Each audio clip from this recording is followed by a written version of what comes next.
Don't worry, nobody will remember your contributions anyway. The words hung in the air of Logan's sleek office as I stared at the severance agreement I'd just signed. 5 years of 70-hour weeks reduced to a digital signature and a dismissive comment. I maintained a neutral expression even as I felt my chest tightening. I appreciate the opportunity, I said, rising from the chair. Professional to the end. That's me, Dana Whitaker, Senior Systems Engineer, or former Senior Systems Engineer, as of 3 minutes ago. Logan Merritt, our charismatic CEO, didn't even look up from his laptop. His perfectly styled hair caught the San Diego sunlight streaming through the floor-to-ceiling windows that had been installed after our Series A funding came through. $10 million to scale the company I'd helped build from the ground up. I walked through the open office space, past rows of engineers who had no idea I wouldn't be returning tomorrow. Some of them were working with my code right now. Code I'd written during countless all-nighters, code that formed the backbone of our entire product. The custom system architecture I designed when we were still working out of that dingy warehouse space downtown, when we couldn't afford air conditioning, and I'd keep coding even as sweat dripped down my back. Heading out early? Called Thomas from his desk, one of the newer hires who had no idea what was happening. Something like that, I replied with a smile that didn't reach my eyes. I packed my personal items quickly. There weren't many. A small plant, a framed photo of my sister's family, and a coffee mug. 5 years, and I could fit my personal effects into a single canvas tote. I'd given everything else to this company. As I waited for the elevator, I felt a chill creep up my spine. Logan's comment about nobody remembering my contributions wasn't just mean, it was wrong. Every line of that system architecture had my fingerprints on it. The documentation was in my unique structure, designed for my own understanding with shorthand notes that only made sense to me. I had purposely never created the comprehensive guide that had been on my to-do list for 3 years, always postponed for more urgent tasks. The elevator doors opened and I stepped inside. As they closed, I caught one last glimpse of the office that had been my second home. A thought occurred to me then. They really had no idea what they'd just done. I wasn't angry. Not yet. But I was suddenly very, very aware of my value, and of the precise location of every original architecture draft, version log, and IP-related correspondence that had my name on it. I grew up in the shadow of my father's failure. He was a brilliant engineer who designed a revolutionary battery system back in the 90s. When his company went public, they pushed him out and scrubbed his name from every press release. I vowed I'd never let that happen to me. Yet here I was, 29 years old, walking away from Quantum Shift with nothing but a severance check and a non-disclosure agreement that I had carefully reviewed before signing. The NDA covered company secrets, but it didn't cover my personal documentation process or the files I deliberately sent to my personal attorney before I'd even walked into Logan's office. I'd sensed this coming 3 weeks ago. The whispers, the closed-door meetings, the way Logan had started introducing Troy, the new engineering consultant, to our investors. I wasn't paranoid. I was prepared. On the drive home, I called my attorney, Valerie Knowles. "I've been dismissed," I said simply. "They're bringing in someone with more experience."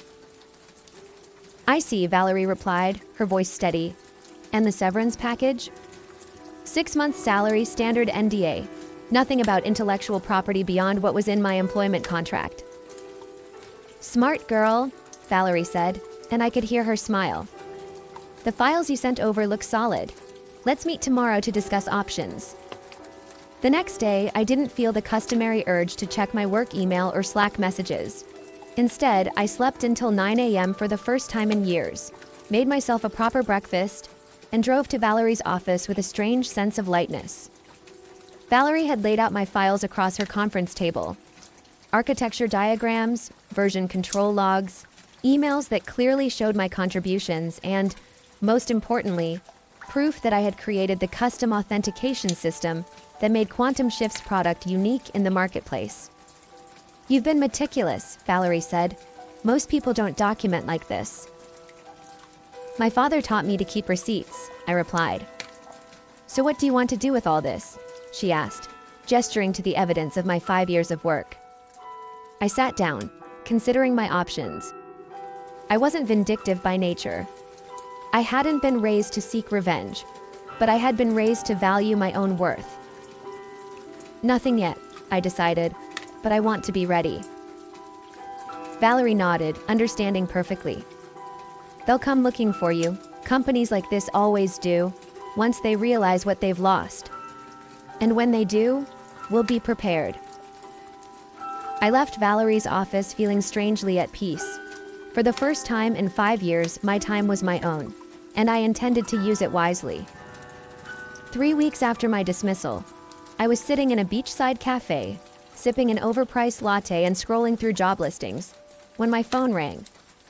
The caller ID showed Joseph Bryant, Quantum Shift's CTO. "Dana," he said, his voice overly friendly. "How have you been?" "Fine, Joseph," I replied, keeping my tone neutral. "What can I do for you?" "Well, the team has been working on the next release and they had a few questions about some of your architecture decisions. I was hoping you might have time for a quick consultation." I took a slow sip of my coffee. Consultation was an interesting choice of words. "I'm not sure that would be appropriate given the circumstances of my departure," I said carefully. Joseph cleared his throat.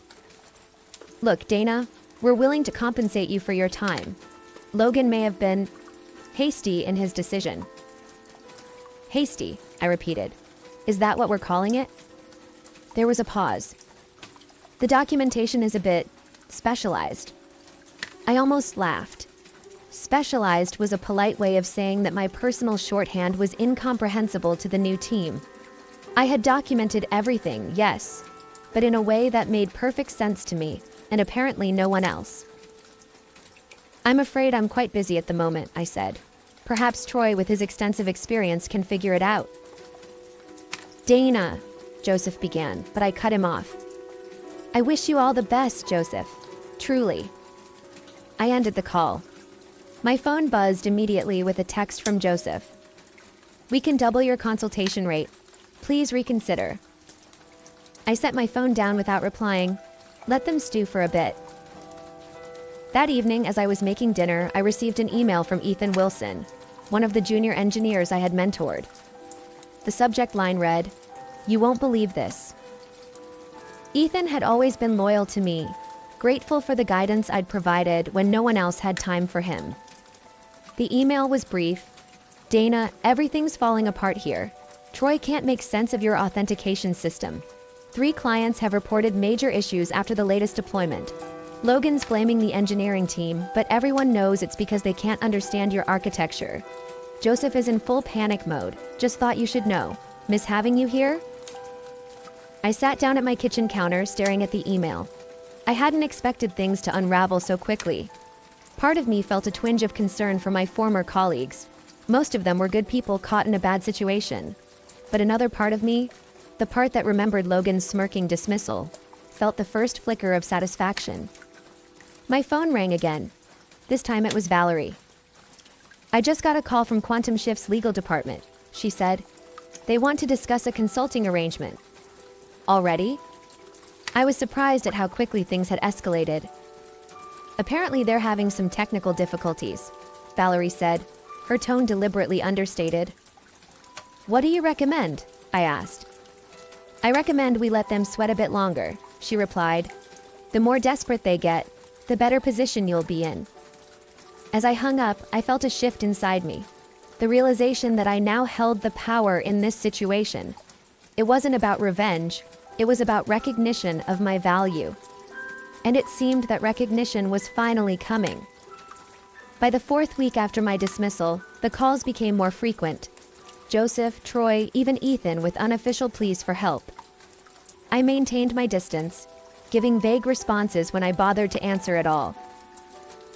While they scrambled, I was busy. I'd set up meetings with 3 competing firms, not looking for employment, but exploring the market landscape. I needed to understand my position of strength.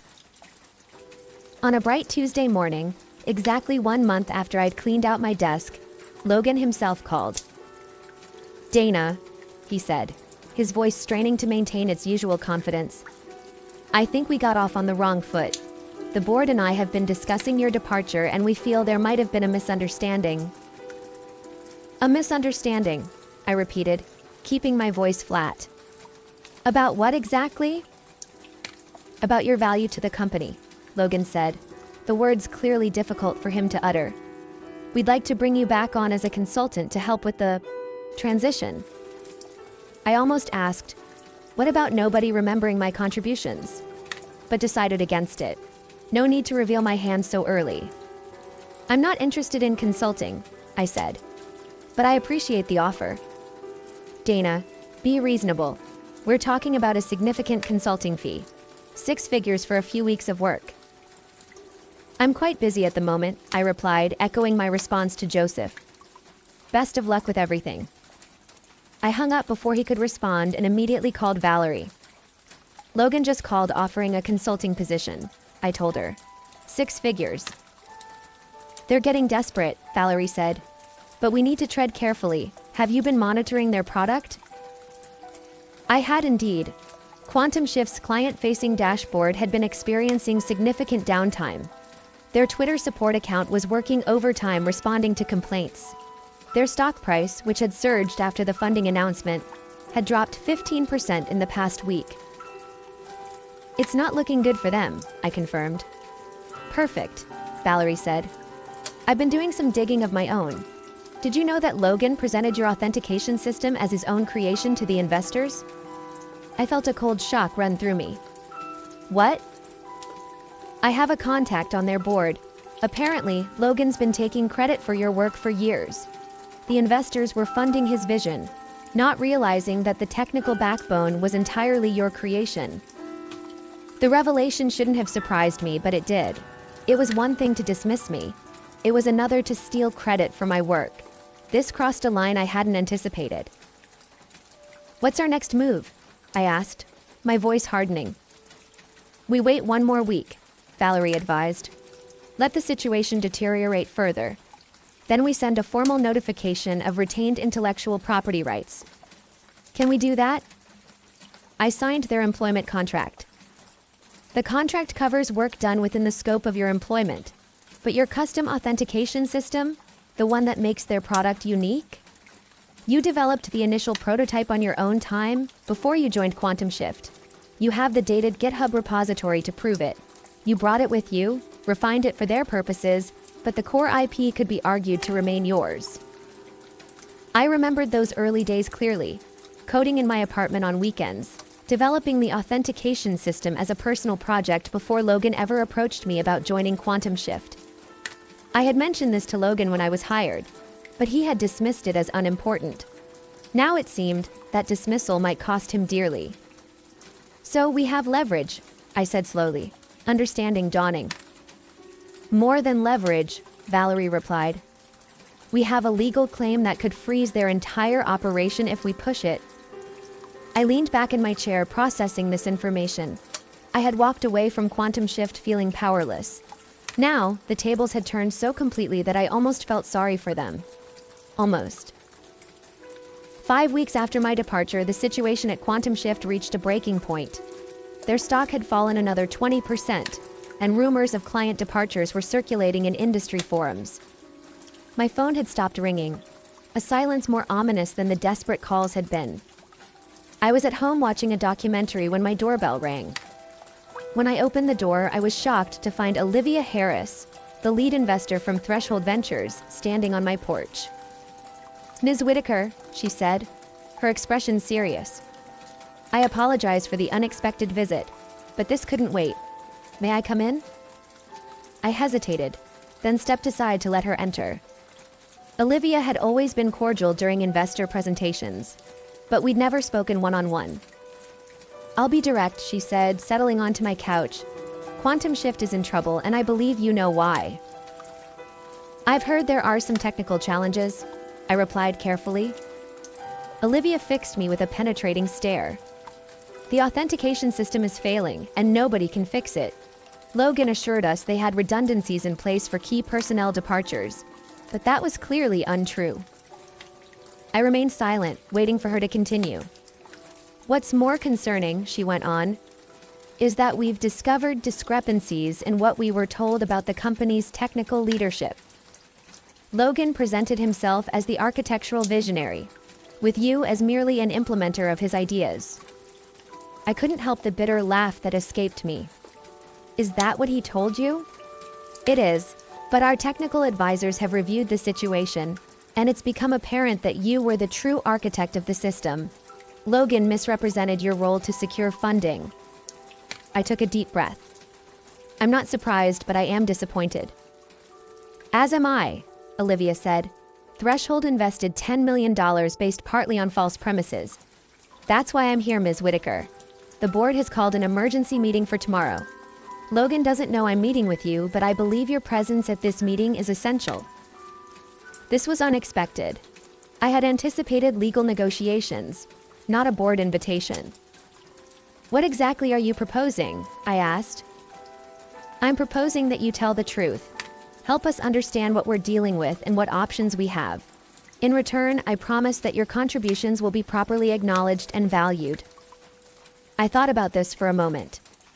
I appreciate the offer, Ms. Harris, but my attorney has advised me not to engage directly with Quantum Shift without proper legal protections. Olivia nodded, seemingly unsurprised. I understand. What if we include your attorney in the meeting? This isn't about cutting deals in back rooms. It's about transparency. The investors need to know what's really happening. I considered her proposal. Attending the board meeting could be risky, but it also presented an opportunity to directly address the people with the power to make real changes. I'll need to consult with my attorney, I said finally. Of course, Olivia stood to leave. The meeting is at 10 a.m. tomorrow. I hope to see you there. After she left, I immediately called Valerie and explained the situation. This is an interesting development, Valerie said. Earlier than I expected, but potentially advantageous. If you attend, you'll be speaking from a position of strength, not desperation. What about our original plan, the formal notification? We can still proceed with that. In fact, I'd recommend sending it tonight before the meeting. That way they'll be aware of your legal position when you walk into the room. I agreed, and Valerie promised to send the notification immediately. That night I barely slept. Tomorrow would be a confrontation I hadn't sought but now welcomed. I wasn't going in seeking revenge, but I was determined to set the record straight. Logan had tried to erase me from the narrative of Quantum Shift's success. Tomorrow, I would write myself back in, this time indelibly. The Quantum Shift offices looked exactly the same as when I'd left 6 weeks ago, yet everything felt different. I walked through the reception area with Valerie beside me, turning heads as I passed. The whispers followed us down the hallway to the main conference room. When we entered, the tension was palpable. Around the long table sat the board members, including Olivia Harris, 3 other investors, and the company's executive team. Logan sat at the head of the table, his usual confident smile nowhere to be seen. Joseph, the CTO, looked like he hadn't slept in days. Ms. Whitaker, thank you for joining us, Olivia said, rising to greet me. And this must be your attorney, Ms. Knowles. That's correct, Valerie replied smoothly, setting her briefcase on the table. We received your invitation and are here in good faith, but I should note that we delivered a formal notification of retained intellectual property rights to Quantum Shift's legal team last night. Logan's face flushed with anger. This is absurd. You signed an employment contract that clearly states all work product belongs to the company. I'm aware of what I signed, I replied calmly. But the authentication system in question was initially developed before my employment began. I have documented proof, including the original GitHub repository with timestamps. One of the investors, a silver-haired man I recognized as Victor Lee from Magnitude Capital, leaned forward. Is this true, Logan? Did you know about this? Logan's expression tightened. Dana's making misleading claims. She may have had some preliminary code, but anything substantial was developed on company time. I retrieved my laptop from my bag and connected it to the conference room display. With your permission, I'd like to share some evidence. Olivia nodded, and I pulled up the GitHub repository, showing the commit history that clearly dated back to before my employment at Quantum Shift. Then I displayed emails between Logan and me from my early days at the company, where I explicitly mentioned bringing my authentication system to the project. You'll note, Valerie added, that Mr. Merritt acknowledged Dana's prior work in these communications, but never formalized any transfer of intellectual property rights beyond the standard employment agreement, which does not cover pre-existing work. The room fell silent as the board members exchanged glances. Logan shifted uncomfortably in his seat. There's more, I continued, pulling up slides from investor presentations. These are materials presented to you during the Series A round. You'll notice that the authentication system is highlighted as a key competitive advantage, but my name is conspicuously absent from any of the credits. Victor Lee removed his glasses, rubbing his temples. Logan, you represented yourself as the technical visionary behind these systems. I supervised their development, Logan insisted. Supervision is not creation, I countered, and your supervision consisted mainly of setting unrealistic deadlines while taking credit for the results. Joseph, who had been silent until now, cleared his throat. I can confirm that Dana was the principal architect of the authentication system. Without her, we can't maintain it properly, as the past 6 weeks have demonstrated. Logan glared at Joseph, but the damage was done. The investors were now looking at Logan with open suspicion. What exactly are you seeking here, Ms. Whitaker? Asked another board member. Valerie stepped in. My client is not looking to destroy Quantum Shift. She believes in the product she helped build. However, she requires proper recognition of her contributions, appropriate compensation for her intellectual property, and guarantees against future misrepresentation of her work. And if these terms aren't met, Logan challenged, then the notification stands, Valerie replied coolly. Quantum Shift will be legally prevented from using the authentication system, effectively rendering your product non-functional. The reality of the situation seemed to dawn on everyone simultaneously. Quantum Shift's $10 million valuation, their entire business model, hung in the balance. And I, the engineer they had so easily dismissed, now held the key to their survival. The emergency board meeting continued for another 3 hours. As discussions intensified, Logan's position weakened with each revelation. The board members, initially skeptical of my claims, grew increasingly convinced as more evidence emerged.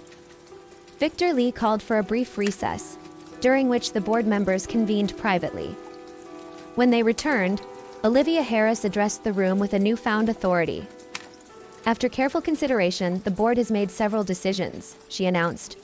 First, we're initiating an immediate leadership change. Logan, we appreciate your vision in founding Quantum Shift, but it's clear that there have been serious misrepresentations under your leadership. Logan's face went pale. You can't be serious. I built this company from nothing. With Dana's technology, Victor Lee added pointedly, a fact you deliberately concealed from us. Second, Olivia continued, we're offering Dana a new position as Chief Technology Officer, with appropriate equity compensation and full recognition for her past contributions. My heart raced. This was more than I had expected. Additionally, she said, we're proposing a licensing agreement for the authentication system with royalties on all future revenue derived from its use. Valerie and I exchanged glances. This addressed nearly everything we had hoped for. And finally, Olivia concluded, we're requiring a public correction regarding the development of Quantum Shift's core technology, acknowledging Dana's role as the principal architect. Logan stood up abruptly. This is a mistake. You're handing the company over to someone who's holding it hostage. No, Logan, I said quietly. I'm not holding the company hostage. I'm simply ensuring that the truth is recognized. Victor Lee nodded. The board's decision is final, Logan. You can accept a reduced role as a strategic advisor, or you can leave entirely. The choice is yours. Logan looked around the table, searching for allies but finding none. Without another word, he stormed out of the room, the door slamming behind him. In the silence that followed, I realized that the vindication I felt wasn't about revenge. It was about justice. 3 months later, I stood on a small stage at Quantum Shift's headquarters, addressing our team and a handful of tech journalists. The company had undergone a remarkable transformation. Today marks an important milestone, I began. With the release of our new platform update, we're not just improving functionality. We're rebuilding on a foundation of transparency and collaborative innovation. The authentication system that had once been my solitary creation was now maintained by a team of talented engineers, all of whom received proper credit for their contributions. The documentation was comprehensive and accessible, ensuring that the company would never again be dependent on a single person's knowledge. After the announcement, Olivia approached me, smiling warmly. The investors are impressed with the turnaround. User complaints are down 87% and we're seeing former clients return. It's a team effort, I replied, genuinely proud of what we had accomplished. True, but your leadership has been the catalyst. By the way, have you heard about Logan? I shook my head.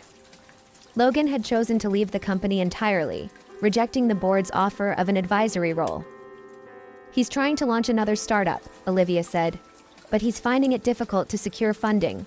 Word travels fast in this industry. I felt a momentary pang of sympathy. I hope he learns from this experience. As do I, Olivia agreed, though some lessons come at a higher cost than others. Later that day, I received an unexpected email from Logan. It was brief. Dana, I owe you an apology. I should have valued your contributions instead of trying to diminish them. The company is better off in your hands. Logan. I sat at my desk contemplating how to respond. In the end, I kept it simple. Logan, thank you for the apology. I wish you success in your future endeavors. Sometimes the most valuable lessons are the most painful ones. Dana. It wasn't about forgiveness or forgetting. It was about acknowledging the truth, something I had fought for and finally achieved.